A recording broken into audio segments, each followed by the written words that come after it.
Hi friends, welcome back to my channel Telugu mom and nature lover. జనరల్గా మనము gold ornaments purchase చేయాలి అంటే మన దగ్గర అమౌంట్ తక్కువ ఉందనుకోండి, gold coins కొంటాము.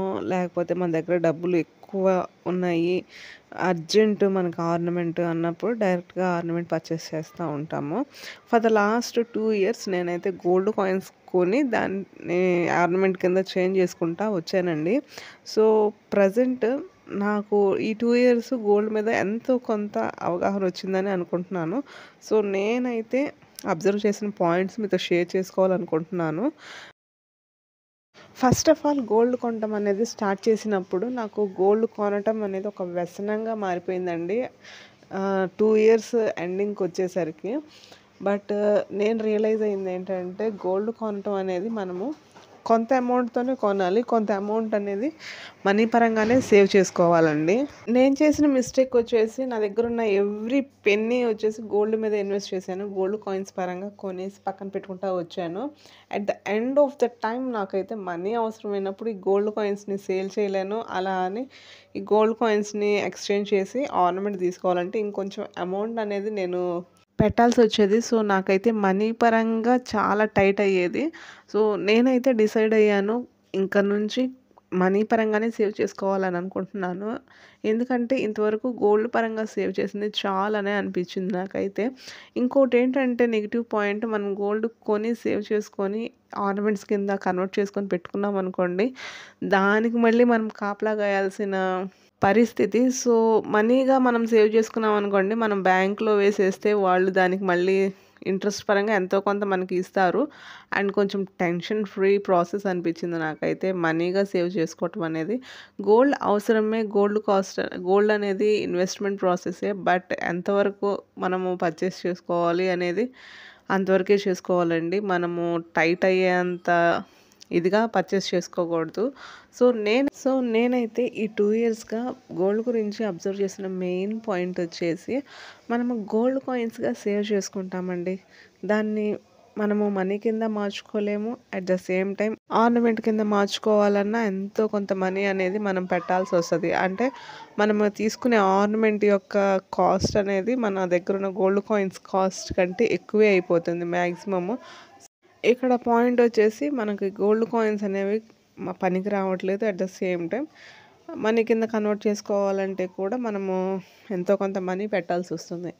So gold coins purchasing process అనేది కొంత నాకు నెగిటివ్ ఇంపాక్ట్ చూపించిందనే అనుకోవచ్చు. సో ఈ 2 years experience with the gold అనేది నేను ఇప్పుడు చెప్పాలి అంటే, మనం ఎంతో కొంత అమౌంట్ మనీని ఒక ఫిక్స్డ్గా ఒక పక్కన పెట్టుకోవాలండి. ఎందుకంటే మనకి అత్యవసర ఖర్చులు ఏవో ఒకటి వస్తూ ఉంటాయి. ఆ ఖర్చుల్ని మనము ఫేస్ చేయడానికి గోల్డ్ దగ్గరికి వెళ్ళాల్సిన పరిస్థితి రాకుండా ఒక అమౌంట్ ఆఫ్ మనీ అనేది మనం పెట్టుకున్నాం అనుకోండి, ఆ తర్వాత మన దగ్గర ఉన్న మనీని గోల్డ్ మీద ఇన్వెస్ట్ చేయాలి. అంతేగాని మన దగ్గర ఉన్న ఎవ్రీ పెన్ని తీసుకెళ్ళి గోల్డ్ మీద పెట్టేస్తే అది గుడ్ ప్రాసెస్ అయితే కాదండి. ఈ ఇయర్ గోల్డ్ మీద నేను ఒక రెజల్యూషన్ తీసుకున్నాను అంటే ఎంతగా సఫర్ అయ్యాను అనేది ఒకసారి అబ్జర్వ్ చేయండి. సో నేను తీసుకున్న రెజల్యూషన్ వచ్చేసి, ఈ 2025 ఇయర్ అనేది గోల్డ్ అనేది అస్సలు పర్చేస్ చేయకూడదు.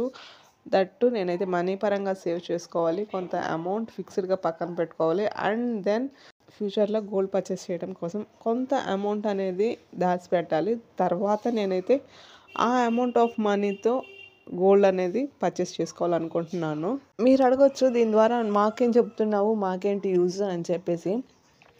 ఎవ్రీ పెన్నీ అనేది గోల్డ్ మీద ఇన్వెస్ట్ అసలు చేయకండి. మీ దగ్గర ఉన్న మనీని డైవర్సిఫై చేసుకొని ఇన్వెస్ట్మెంట్ చేయండి. గోల్డ్ మీద 100% ఇన్వెస్ట్మెంట్ చేయకండి. అండ్ గోల్డ్ మీద మీరు ఇన్వెస్ట్మెంట్ చేయాలి అంటే ఒక 30% ఆర్ 40% ఇన్వెస్ట్మెంట్ చేయండి.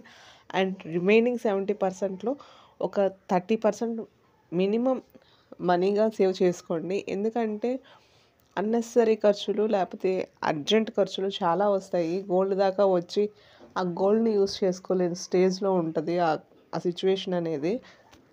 అలాంటప్పుడు మనకి ఈ 30% మనీ సేవ్ చేసింది మనకి యూజ్ అవుతుంది. సో గోల్డ్ అనేది మనకి ఒక అసెట్గా ఉండాలి, కానీ ప్రతి అవసరానికి యూస్ చేసుకోవాల్సిన ప్రోడక్ట్ అయిపోకూడదండి. మనము గోల్డ్‌ని యూజ్ చేసాము అంటే, ఆ గోల్డ్‌ని ఉపయోగించి ఇంకొక ఇన్వెస్ట్‌మెంట్‌ని మనము more than the value of గోల్డ్‌ని మనము అక్యుములేట్ చేసుకోగలిగి ఉండాలి. అంతేకానీ గోల్డ్‌ని ఉపయోగించుకొని మన యొక్క అవసరాలు తీర్చుకోకూడదు. సో, అంటే అవసరాలు తీర్చుకోవాల్సినప్పుడు తీర్చుకోవాలి కానీ, మరీ ప్రతి అవసరానికి గోల్డ్ మీద డిపెండ్ అవ్వకూడదు కదా! సో, అది నేను చెప్పాలనుకుంటున్నాను. ఐ హోప్ నేనేం చెప్పాలనుకుంటున్నాను, ఏంటి అనేది అర్థం చేసుకుంటారనే అనుకుంటున్నాను. నా ఒపీనియన్ మీద మీ అభిప్రాయం ఏంటి? నా యొక్క ఒపీనియన్ కరెక్టా? కాదా? అనేది మీకేమనిపించింది అనేది నాకు కామెంట్ సెక్షన్‌లో చెప్పండి. ఈ వీడియో కనుక మీకు నచ్చినట్టయితే లైక్ చేయండి, షేర్ చేయండి, కామెంట్ కూడా చేయండి.